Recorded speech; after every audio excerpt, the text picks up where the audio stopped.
reaction. Rachel who? Proctor? Proctor. Yeah, they're not even talking to me this morning. Right. Let's talk mortgage payments. So many, you just got a new home. I just bought a new home. We were talking about this behind the scenes. A lot of people are losing their homes. It's now 7:47. Late mortgage payments are up to a 3.5-year high, and analysts say it has a lot to do with something called subprime mortgages. These types of mortgages are given to borrowers with poor credit. That, coupled with rising interest rates and weak home prices, have made it harder for borrowers to make ends meet. Now, many homeowners are facing foreclosure. To explain more about subprime mortgages and the dangers associated with them is Vince Ingley of Livier's Mortgage. Good morning. Good morning, Chanel. How are you? I'm great. Did you see this coming? A lot of people say they did.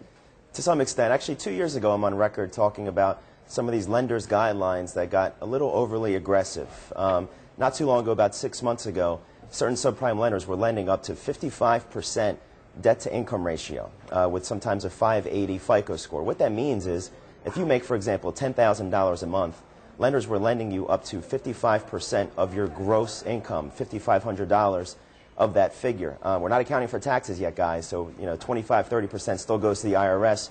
You do the math, you're talking about $1,000 or $1,500 on some of these mortgages as far as residual income after that payment is made. So we're talking about subprime mortgages. The bottom line, people were getting in over their heads. Is that the reality? Not all of them. I mean, right now the delinquency rate is about 5%, but there are some, of course, that are on that margin. I think it's important for people to understand what a subprime mortgage is. It accounts for about 20% right now of the mortgage portfolio that's out in the country. Of that 20%, I would say there's a very small percentage of these that are in jeopardy of going into foreclosure. I mean, the overall delinquency rate right now is 5%. Now, the alarming thing is that appreciation has stopped, and lenders, as the pendulum was swinging towards the aggressive, were lending, kind of anticipating that future appreciation.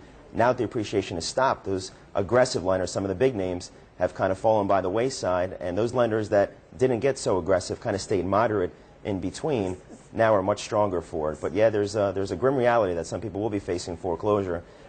Speaking of which, talk to us about New Century Mortgage, I guess, which issued a lot of subprime mortgages and is now facing possibly bankruptcy. Is that right?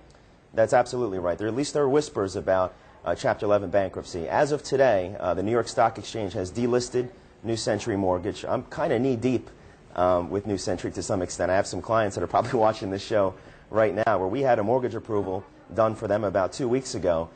Within about a week before closing, New Century had to basically shut down all funding, all originations, and all closings, which left my clients kind of holding the bag with just a few days left to go to closing. I think now it's a time where it's more important than ever that you deal with a mortgage company that has different channels. If you were dealing directly with one lender, for example, directly with New Century goes out of business, that loan officer is not only worried about your mortgage, but more importantly, they're worried about their job at this point. Sure. Luckily for my clients, I had a couple of other outlets, so we placed a loan and got approved on time. But it's been hectic the last couple of weeks, that's for sure. It's tricky. All right, Vince Ingley of Livier's Mortgage, thank you for joining us this morning. Always a pleasure. Thank you very much.